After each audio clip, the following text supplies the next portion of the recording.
Assalamualaikum warahmatullahi wabarakatuh.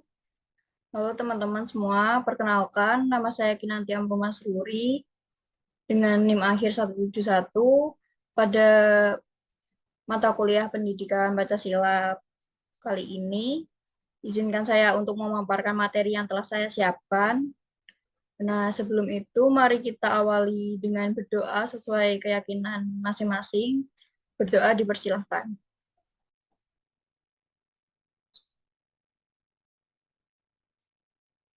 Berdoa dicukupkan. Baik, langsung saja. Pada kali ini saya akan menjelaskan tentang Pancasila sebagai sistem filsafat.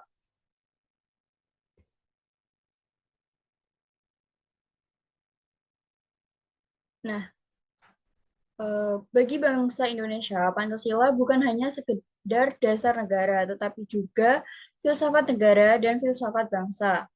Konsep ini tentu menimbulkan pertanyaan, apa yang dimaksud dengan pengertian filsafat dan bagaimana kalau pengertian filsafat itu dikaitkan dengan filsafat negara dan bangsa. Untuk itu, kita coba pahami dulu apa yang dimaksud dengan filsafat.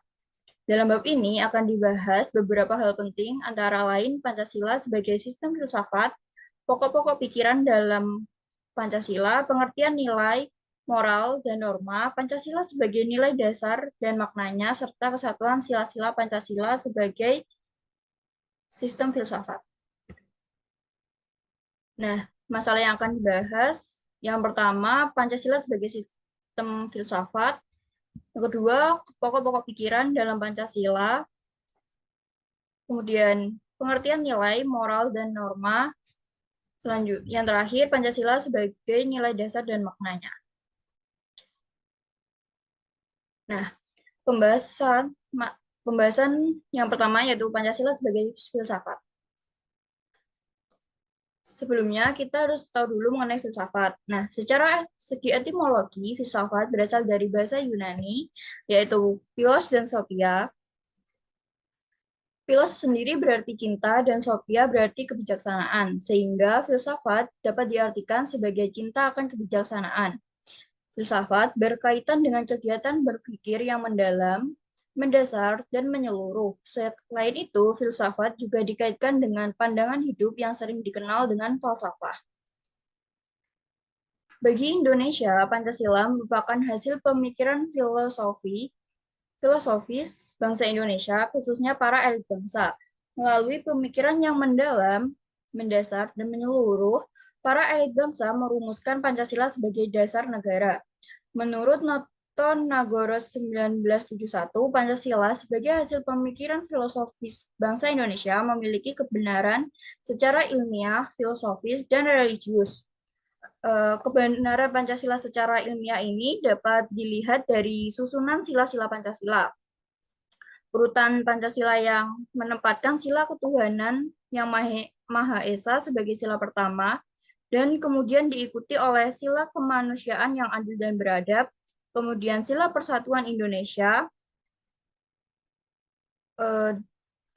dan kerakyatan yang dipimpin oleh hikmat kebijaksanaan dan permusyawaratan perwakilan, serta sila keadilan sosial bagi seluruh rakyat Indonesia telah sesuai dengan hukum kausalitas atau sebab akibat, sebagaimana yang dijadikan landasan dalam pengetahuan ilmiah. Kemudian, adapun kebenaran Pancasila secara filosofis bisa dilihat dari hakikat sila-sila Pancasila, yaitu ketuhanan, kemanusiaan, persatuan, musyawarah, dan keadilan. 5 nilai tersebut merupakan kebutuhan dan didambakan oleh semua manusia, karena kelimanya bersumber dari kodrat manusia dan sekaligus merupakan kebutuhan dasar manusia. Baik, saya lanjut. Selanjutnya yaitu kebenaran Pancasila secara religius. Dapat dilihat dari nilai-nilai Pancasila yang juga diajarkan oleh agama-agama yang ada di Indonesia. Ya, ketuhanan atau kepercayaan terhadap Tuhan Yang Maha Esa merupakan bagian dari ajaran agama. Begitu juga dengan kemanusiaan, persatuan, musyawarah, dan keadilan merupakan hal yang diajarkan oleh semua agama.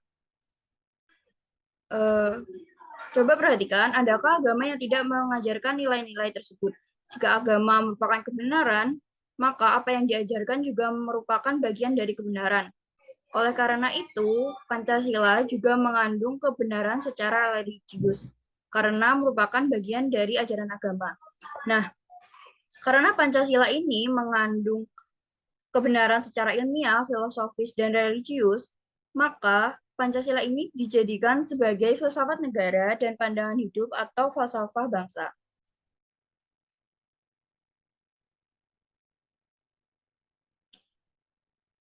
Selanjutnya, Pancasila sebagai filsafat negara ini dijadikan juga sebagai sudut pandang dan pembimbing dalam berpikir. Artinya, dalam memandang dan memecahkan persoalan negara dan bangsa, bangsa Indonesia bertolak dari nilai-nilai Pancasila. Kemudian, sebagai suatu filsafat, sila-sila Pancasila merupakan satu kesatuan yang bulat dan utuh. Sila-sila Pancasila memiliki hubungan yang saling meliputi dan menjiwai. Ini seperti sila pertama yang meliputi dan menjiwai sila kedua, sila ketiga, sila keempat, dan sila kelima. Sedangkan sila kedua diliputi dan dijiwai oleh sila pertama, dan meliputi dan menjiwai sila ketiga, sila keempat, dan sila kelima. Begitu seterusnya hingga sila kelima diliputi dan dijiwai oleh sila keempat, sila ketiga, sila kedua, dan sila pertama. Adapun hubungan antara sila-sila Pancasila ini digambarkan sebagai suatu piramida yang bisa dilihat dalam layar ini bentuk piramidanya. Jadi sila-sila ini saling meliputi dan menjiwai.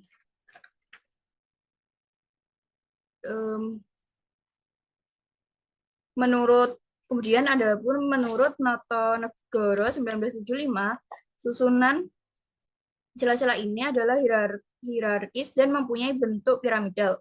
Dalam buku Pancasila secara ilmiah populer, Notonegoro menegaskan yang dimaksud bentuk piramid dari kesatuan Pancasila bahwa sila yang pertama dan seterusnya, tiap-tiap sila bagi sila yang berikutnya adalah menjadi dasar, dan tiap-tiap sila berikutnya itu merupakan penjelmaan atau pengkhususan dari sila yang mendahuluinya. Sehingga dengan demikian, sila yang pertama merupakan dasar umum, dasar yang terbesar lingkungannya, dan sila yang kelima adalah yang paling khusus, jadi yang lingkungannya terbatas.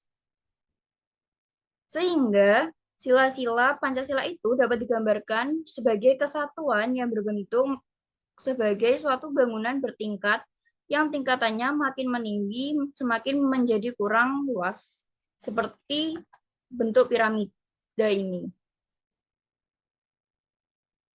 Oke, next. Kemudian kita akan membahas tentang pokok-pokok pikiran dalam Pancasila. Sebagai suatu filsafat, Pancasila yang rumusannya tercantum dalam pembukaan Undang-Undang Dasar 1945 mempunyai pokok-pokok pikiran atau konsep-konsep dasar dalam beberapa bidang, yaitu bidang yang pertama ada bidang ontologi, kemudian bidang epistemologi, dan bidang aksiologi. Nah, kita akan bahas satu persatu, mulai dari bidang ontologi. Ontologi adalah bidang yang membicarakan hakikat yang ada atau keberadaan dari segala sesuatu, termasuk di dalamnya kebenaran alam semesta, manusia, dan Tuhan. Secara ontologisme, Pancasila mengandung asas dan nilai. Yang pertama, bahwa Tuhan Yang Maha Esa merupakan Maha Sumber, sebab pertama atau menjadi kausa prima dari segala sesuatu yang ada. Hal ini dijelaskan dalam Pancasila bahwa manusia adalah makhluk ciptaan Tuhan. Oleh karena itu, kita harus percaya, taat, dan berbakti pada Tuhan Yang Maha Esa. Kemudian, yang kedua, keberadaan alam semesta sebagai ada tak terbatas. Alam semesta ini dengan wujud dan hukum alam serta sumber daya yang terkandung di dalamnya merupakan wahana dan sumber kehidupan dari umat manusia.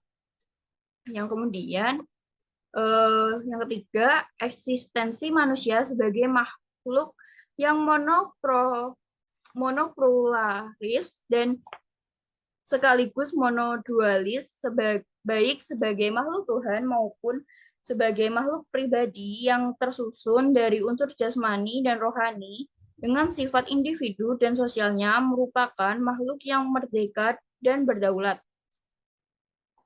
Kemudian, eksistensi dan tata budaya merupakan perwujudan dan martabat kepribadian manusia sebagai makhluk yang unggul atau makhluk yang mulia. Dan terakhir, eksistensi bangsa dan negara yang merdeka dan berdaulat sebagai puncak prestasi perjuangan bangsa Indonesia tidak lepas dari rahmat Tuhan sebagai kausa prima.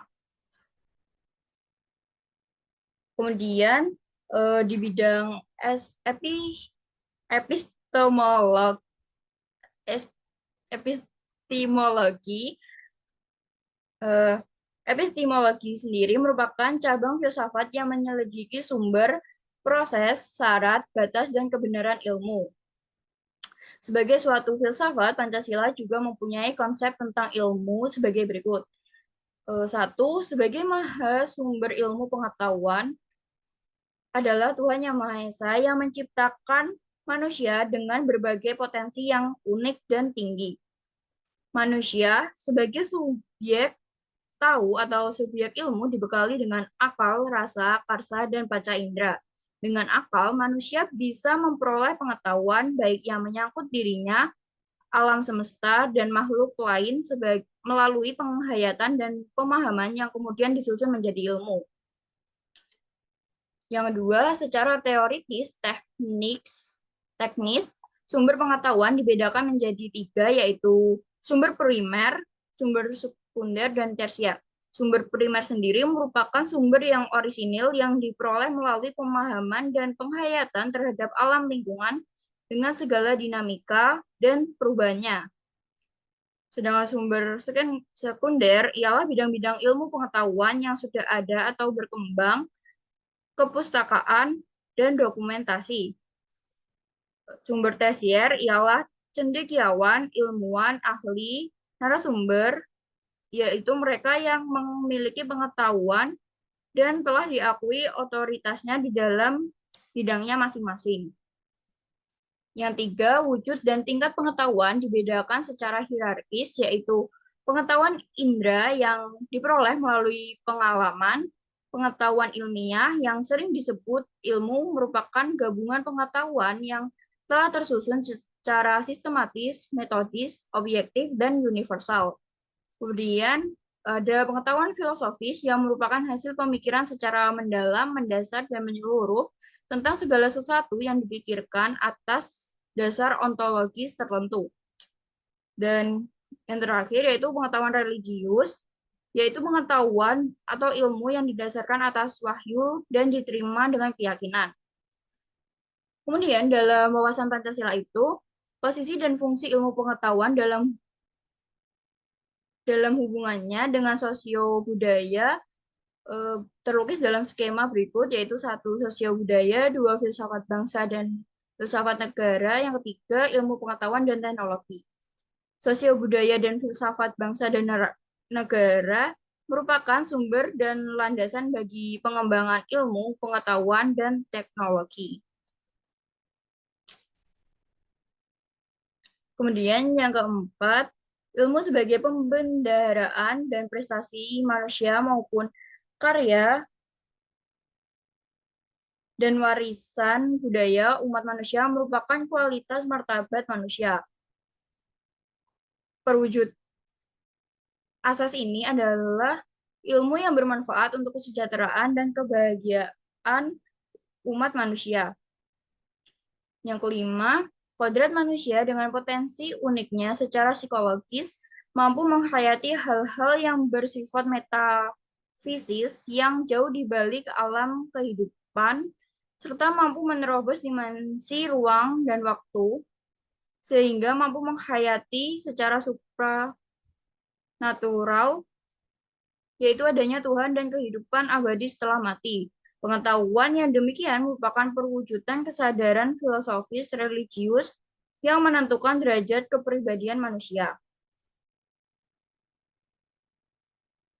Selanjutnya, di bidang arkeologi, Aksiologi sendiri merupakan cabang filsafat yang menyelidiki pengertian, jenis, tingkatan, sumber, dan hakikat nilai. Pokok-pokok aksiologis Pancasila dapat disarikan sebagai berikut, yaitu yang pertama, Tuhan Yang Maha Esa sebagai sumber nilai dengan kebijaksanaan menciptakan alam semesta dan segala isinya, keteraturan, serta hukum-hukumnya. Ini merupakan substansi nilai yang mempengaruhi secara mutlak dan merupakan objek bagi manusia. Kemudian nilai dan hukum moral yang mengikat manusia secara imperatif, bersifat objektif, dan universal. Kedua, manusia dapat membedakan secara hakiki sumber-sumber nilai. Tuhan Yang Maha Esa dan agama sebagai sumber nilai kesemestaan dan kebajikan. Kemudian alam semesta dengan hukumnya sebagai sumber nilai kehidupan, sebagai sumber keindahan, keserasian, keselarasan, dan keteraturan. Kemudian yang C adalah manusia dengan segala potensi yang dimiliki dan kreativitasnya merupakan sumber nilai yang unik bagi tiap-tiap bangsa yang mewarnai sosio-budayanya. Yang D, negara dan sistem kenegaraannya adalah sumber cipta dan karya bagi masyarakat dan warga negaranya. Yang terakhir, kebudayaan, ilmu pengetahuan dan teknologi sebagai sumber nilai dalam kehidupan intelektual dan pengabdian dalam mencapai kesejahteraan. Kemudian ketiga, nilai dalam kesadaran manusia dan perwujudannya dalam realita meliputi yang pertama, Tuhan Yang Maha Esa, perwujudan dalam nilai agama yang diwahyukan. Alam semesta sebagai perwujudan adalah hukum alam dan unsur-unsurnya menjamin kehidupan bagi semua makhluk. Ini seperti tanah, air, udara, panas yang semuanya bernilai atau bermanfaat bagi kehidupan. Kemudian manusia, kesadaran manusia akan kodratnya mendorong munculnya rasa tanggung jawab dan cinta kasih terhadap dirinya sendiri, sesama, dan alam semesta, serta Tuhan. Kemudian, yang terakhir, filsafat, ilmu dan teknologi sebagai hasil budaya manusia secara keseluruhan telah membentuk sistem nilai dalam keberadaban manusia menurut tempat dan zaman. Kemudian 4, manusia dengan potensi dan kodratnya menduduki fungsi ganda dan dalam hubungan dengan nilai, yaitu manusia sebagai subjek nilai, yaitu sebagai pencipta atau produsen nilai ini.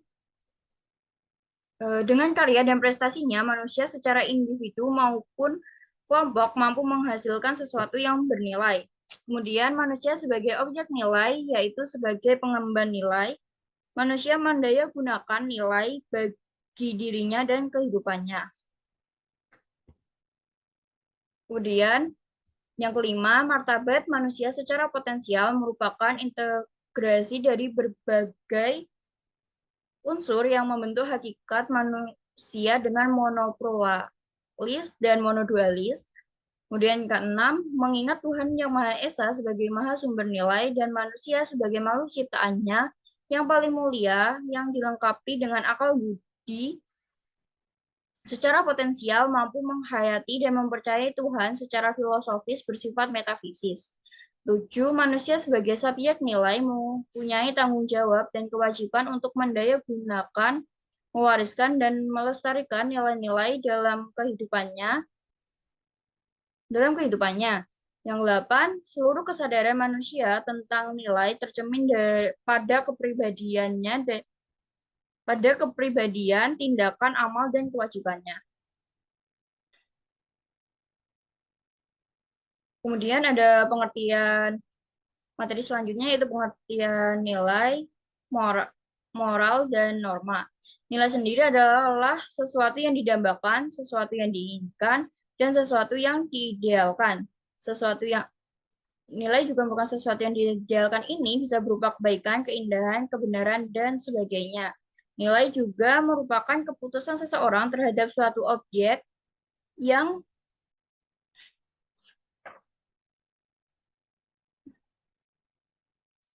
ini membandingkan kualitas sesuatu tersebut dengan sesuatu yang diidealkan. Kemudian ada norma. Norma adalah semua aturan yang dilakukan agar nilai yang diinginkan dapat terwujud. Di dalam masyarakat sendiri, ada norma yang harus kita patuhi, baik norma sosial, agama, maupun norma hukum. Kemudian pengertian moral. Moral adalah gambaran nilai diri seseorang yang ditentukan oleh perilakunya dalam kehidupan sehari-hari. Moral perilaku seseorang ini akan selalu dinilai oleh orang lain dan penilaian orang lain tersebut menggambarkan nilai diri atau moralitas. Nah, Pancasila sebagai nilai dasar dan maknanya. Pancasila menjadi dasar negara Indonesia sebagaimana yang telah dirumuskan dalam pembukaan Undang-Undang Dasar Negara Republik Indonesia 1945 pada alinea keempat. Dengan fungsi Pancasila sebagai dasar negara, maka penyelenggaraan negara harus didasarkan pada Pancasila. Ini membawa konsekuensi bahwa Pancasila menjadi sumber dalam segala sumber tertib hukum di Indonesia, sehingga seluruh peraturan perundang-undangan hukum tertulis di Indonesia harus didasarkan pada Pancasila, mengingat Pancasila masih berupa nilai dasar, maka harus dijabarkan secara instrumental agar bisa dijadikan pedoman dalam penyelenggaraan negara.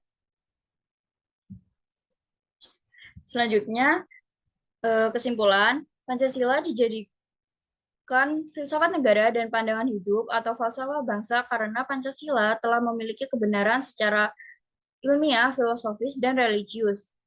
Sebagai suatu filsafat, sila-sila Pancasila memiliki hubungan yang saling meliputi dan menjiwai secara utuh.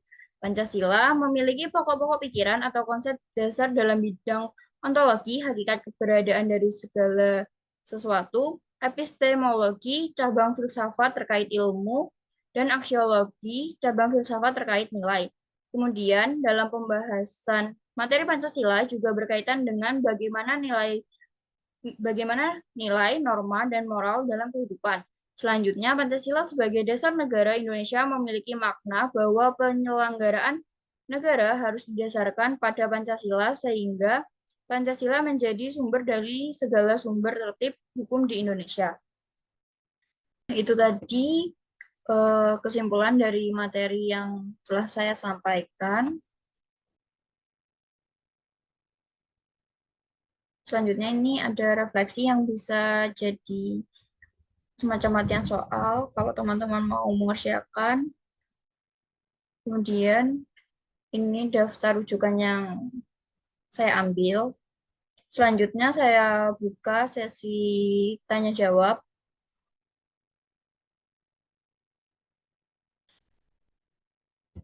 Apakah ada yang ingin bertanya?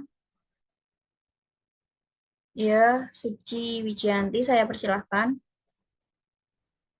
Baik, terima kasih atas kesempatannya. Tadi kan ada moral ya. Nah, ada moral itu mencerminkan tentang gambaran nilai seseorang.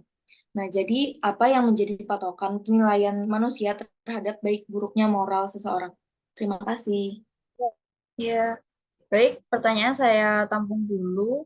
Selanjutnya, Aulia Rahma, mungkin dipersilahkan. Baik, terima kasih atas kesempatannya.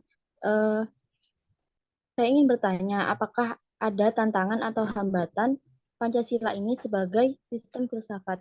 Terima kasih. Oke, baik. Sebentar.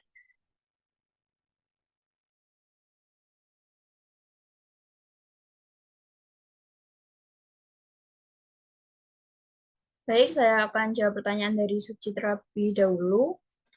Jadi, setiap budaya ini kan memiliki standar moral yang berbeda-beda sesuai dengan sistem nilai yang berlaku dan telah terbangun sejak lama. Jadi, penilaian terhadap moral itu diukur dari kebudayaan masyarakat setempat. Dan wilayah geografis, agama, keluarga, dan pengalaman hidup semuanya memengaruhi moral. Moral sendiri ini adalah konsep yang bisa berubah seiring perkembangan manusia itu tersebut. Apakah jawaban saya bisa diterima? Baik, bisa diterima. Terima kasih. Sama-sama.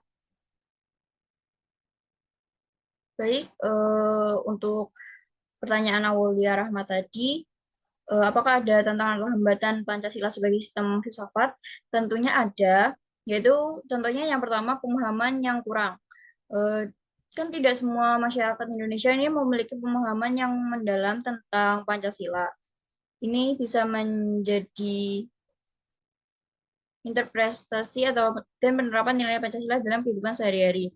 Kemudian yang kedua, globalisasi dan modernisasi. Arus globalisasi dan modernisasi yang sangat cepat ini berpotensi mengikis nilai-nilai tradisional, termasuk nilai-nilai yang terkandung dalam Pancasila. Hal ini tentu bisa menimbulkan konflik nilai di dalam masyarakat. Kemudian yang ketiga ada radikalisme dan intoleransi. Munculnya paham radikal dan intoleransi beragama atau berkeyakinan dapat mengancam kebinekaan yang merupakan salah satu pilar penting Pancasila. Apakah jawaban saya bisa diterima? Sudah, terima kasih. Baik, sama-sama. Apakah ada yang bertanya lagi?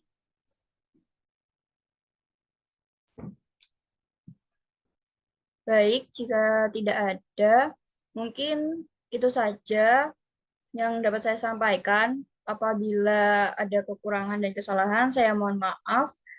Untuk pertemuan keempat ini kita cukupkan sampai di sini. Wassalamualaikum warahmatullahi wabarakatuh. Waalaikumsalam warahmatullahi Waalaikumsalam wabarakatuh. warahmatullahi wabarakatuh. Terima kasih, Kinan.